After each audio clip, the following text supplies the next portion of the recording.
आज हम लोग पढ़ेंगे अभिवृद्धि और विकास क्या होता है। तो सबसे पहले देखते हैं अभिवृद्धि यानी मीनिंग ऑफ ग्रोथ। मानव अभिवृद्धि से तात्पर्य मानव शरीर के अंगों के आकार, भार और कार्य शक्तियों में होने वाली वृद्धि से होता है। उसके शारीरिक अंगों में बाह्य और आंतरिक दोनों अंग आते हैं। बाह्य अंगों में हाथ, पैर, सिर और पेट आदि अंग आते हैं और आंतरिक अंगों में विभिन्न तंत्र जैसे कंकाल, पाचन, रक्त श्वसन आदि और मस्तिष्क आते हैं। मनुष्य की यह अभिवृद्धि एक निश्चित आयु यानी 18 से 20 वर्ष तक होती है और इस आयु तक लगभग पूर्ण हो जाती है, जिसे हम परिपक्वता यानी मैच्योरिटी कहते हैं। मानव शरीर में होने वाले इस अभिवृद्धि को यंत्रों से नापा तौला जा सकता है। अब देखते हैं अभिवृद्धि की परिभाषा। तो फ्रैंक के अनुसार अभिवृद्धि से तात्पर्य कोशिकाओं में होने वाली वृद्धि से होता है, जैसे लंबाई और भार में वृद्धि। सामान्य दृष्टि से मानव वृद्धि को निम्नलिखित रूप में परिभाषित करना चाहिए।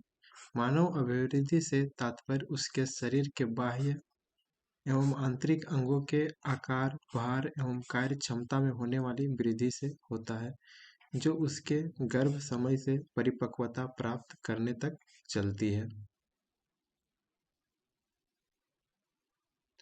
अब हम लोग देखते हैं अभिवृद्धि यानी ग्रोथ की प्रकृति एवं विशेषता यानी nature and characteristics of growth. तो सबसे पहला पॉइंट है मानव अभिवृद्धि एक प्राकृतिक प्रक्रिया है। दूसरा है मानव अभिवृद्धि की प्रक्रिया गर्भावस्था से निश्चित काल यानी 18-20 वर्ष तक चलती है। नेक्स्ट है अभिवृद्धि में मनुष्य के शरीर के आकार, भार व कार्य क्षमता में वृद्धि होती है। नेक्स्ट है भिन्न भिन्न आयु स्तर पर अभिवृद्धि की गति भी भिन्न भिन्न होती है।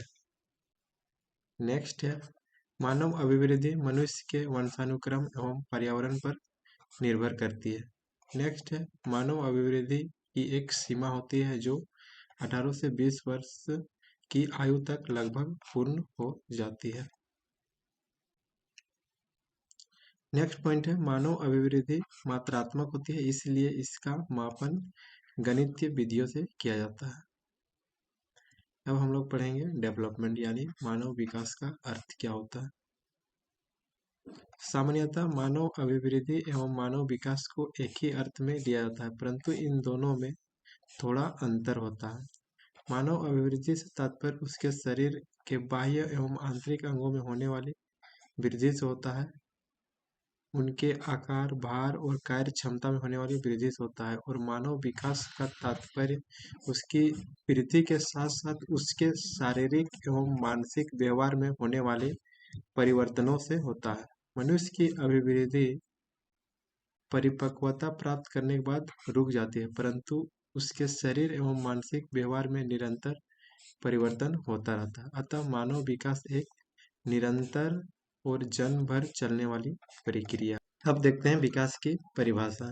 विकास की परिभाषा हरलोक के अनुसार विकास अभिवृद्धि तक सीमित नहीं होती है, अपितु उसमें परिवर्तनों का वह प्रगतिशील क्रम निहित है जो परिपक्वता के लक्ष्य की ओर अग्रसर होता है। विकास की परिमाण स्वरूप व्यक्ति में नवीन विशेषताएं और नवीन योग्यताएं प्रकट होती है। ये हरलोक के अनुसार है। सामान्य रूप में विकास की प्रक्रिया को निम्नलिखित रूप से परिभाषित करना चाहिए।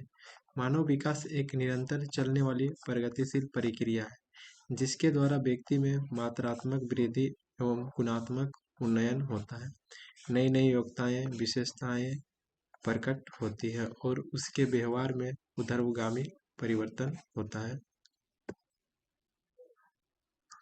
अब देखते हैं विकास की प्रकृति एवं विशेषताएं, nature and characteristics of development. पहला पॉइंट है विकास एक प्राकृतिक एवं सामाजिक प्रक्रिया है। दूसरा है मानव विकास की प्रक्रिया जीवन भर चलती है।